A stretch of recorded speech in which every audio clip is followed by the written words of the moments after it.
A couple days ago I talked about how a little bit of filming for Kraven the Hunter had seemingly taken place, but now we have official confirmation that the movie is in full swing as we have a glimpse of Aaron Taylor Johnson's stunt double in London.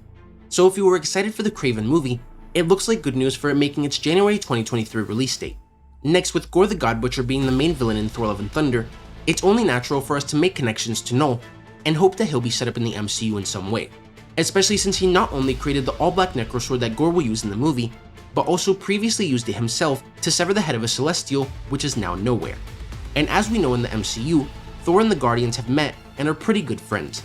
However, according to KC Walsh, this isn't something that's currently planned to happen, and if you look at the source, you can clearly see why this is the case.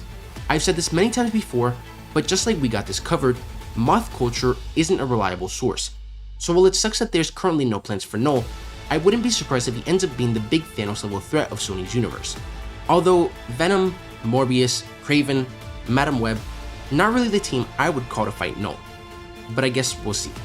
Moving on, it's been a while since I talked about Doctor Strange and the Multiverse of Madness cameos, but they're back. We've heard it all, from Mr. Fantastic is in the movie, Mr. Fantastic isn't in the movie, Mr. Fantastic is in the movie and he's played by John Krasinski, and Mr. Fantastic is in the movie but he's not played by John Krasinski.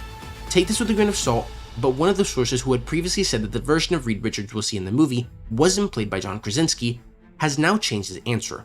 According to ViewerAnon, I think it's Krasinski. I've talked to a few people since my previous post who are pretty sure that it's him. So again, not confirmed, but hopefully true. And lastly, the only movies that Marvel Studios isn't fully in charge of are Spider-Man, since those movies are co-produced by Sony. But now we can add another franchise to that list, as Ryan Reynolds will co-produce Deadpool 3 with the studio Maximum Effort Productions. Now this doesn't mean anything for Deadpool 3 itself, as Maximum Effort produced Deadpool 2, Free Guy, and The Atom Project, which were all great, so I don't see why anything would change if you add Marvel Studios. It'll honestly just be better. But this is a good sign for other movies and franchises. Now that the MCU has gotten so big, it may be time for Marvel Studios to begin co-producing more projects to speed up production. And this may also allow us to get more mature content like Deadpool 3, but possibly also characters and franchise we wouldn't have gotten otherwise.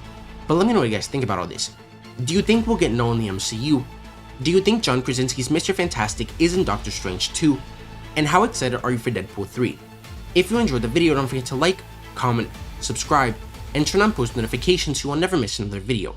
Thanks for watching, and remember to wash your hands and stay safe.